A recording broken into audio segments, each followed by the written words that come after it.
요한일서 3장 11절에서 15절입니다. 여기 써줘야겠네요.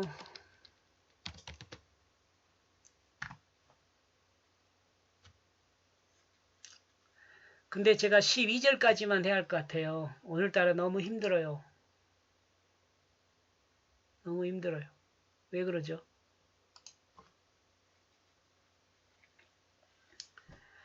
(11절) 왜냐하면 그의 교훈엔 그것이 있다. 너희가 처음부터 들었던 어떤 것.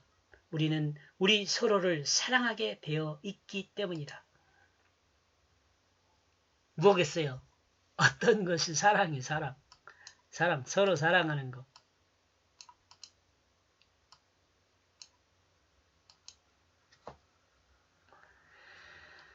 예수님이 가르친 것은 사람들이 처음부터 들었던 어떤 것입니다. 구약 성경에서부터 계속 있었던 이야기예요. 예수님이 가르친 것이. 예수님이 신약에서 새롭게 가르치는 것이 아니에요. 이는 구약 성경에서 가르치던 어떤 것과 동일하다는 것을 의미합니다. 그러므로 만약 구약을 모른다면 예수님의 가르침을 이해하면 됩니다. 예수님의 가르침을 이해하지 못한다면 구약을 이해하면 됩니다. 이 말은 쉬운데요. 서기관과 바리새인들은 구약을 이해를 못했어요. 그러니까 예수를 이해를 못해요. 만약 서기관과 바리새인이 구약을 제대로 이해했다면 예수 충분히 이해할 수 있어요. 처음부터 가르쳤던 것은 서로가 사랑하는 것입니다. 서로가 사랑하는 것. 그렇다면 서로가 사랑하는 것은 무엇인가? 요즘은 성경이 교훈하는 사랑에 대해 개념이 변질되어 사랑을 오해하는 경우가 대부분입니다. 성경에서 말하는 사랑은 한 가지입니다. 성경에서 가르치는 사랑은 형제의 사랑, 부모의 사랑, 친구의 사랑, 남녀간의 사랑 각각 다른 것이 아닙니다.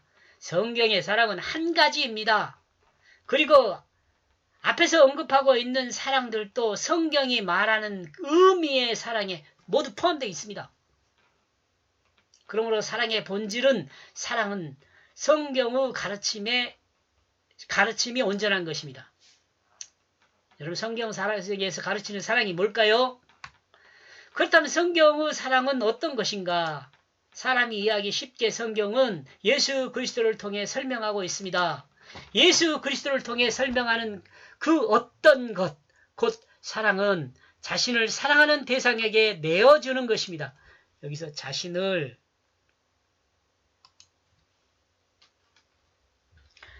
자신의 자리를 이라고 정리하겠습니다. 자신의 자리를 사랑하는 대상에게 내어주는 것입니다.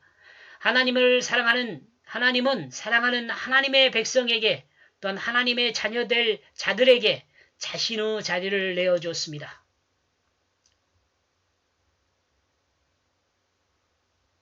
자신의 모든 것을 내어준 거죠. 이를 표현하는 사실의 역사적 내용이 대소구 십자가입니다.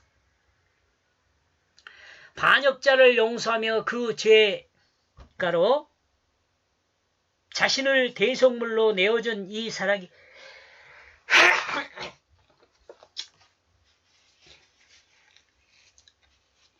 이 사랑이 사랑을 설명하는 내용입니다. 이러므로 인간의 사랑도 동일합니다. 만약 인간이 하나님을 사랑한다면 자신을 하나님께 내어주는 것이 되어야 합니다. 그리고 하나님께 자신을 내어준 행함이 믿음입니다. 예수 그리스도의 십자가의 믿음을 믿음으로 자신이 죽었음을 믿는 것이며 부활을 믿음으로 하나님 말씀으로 새롭게 거듭난 것을 믿는 것입니다. 이 믿음입니다. 이것이 믿음입니다. 이 믿음을 붙드는 자는 영원한 하나님 나라의 상속자로 영생을 얻게 되는 법칙 안에 있는 것이 됩니다.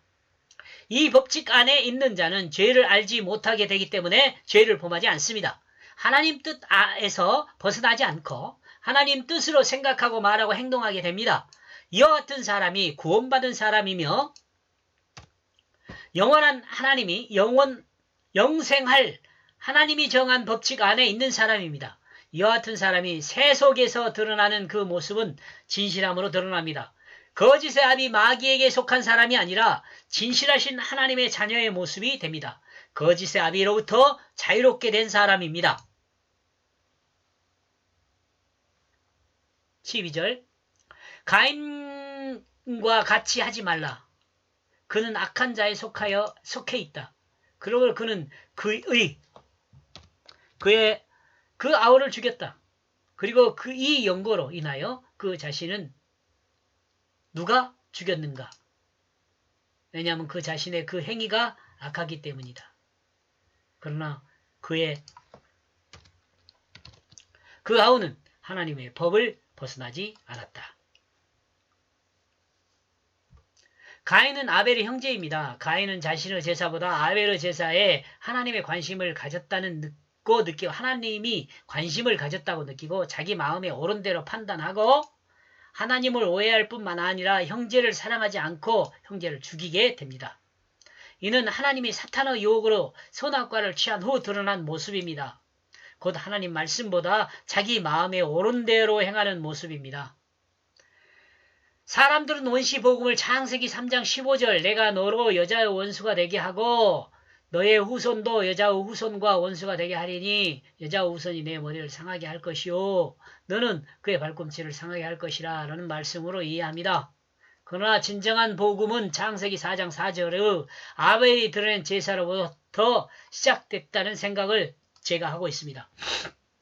아벨은 자기도 양의 첫 새끼와 그것을 드리더니 여호와께서 아벨과 그 제물은 연락하시나는 말씀에서 찾을 수 있다고 봅니다. 참고로 이제 이 부분에서 하나님이 아벨의 제사만 받고 가인의 제사를 받지 않았다는 것으로 오해하는 경우도 있습니다. 그러나 하나님이 가인의 제사를 인정하지 않았다는 어떤 근거도 없다고 봅니다. 개역성경이 가인의 제사를 연락하지 않았다고 해석하므로 마치 가인의 제사를 하나님이 인정하지 않은 것으로 오해할 수 있는데 이 해석은 연락하지 않았다는 해석보다는 자세히 보지 않았다고 해석함이 좋다는 생각입니다.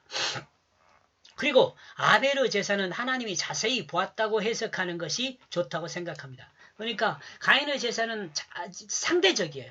아벨의 제사를 자세히 봤어요. 그리고 가인의 제사를 자세히 보지 않았어요. 이유를 아마 설명하고 있을 것 같아요.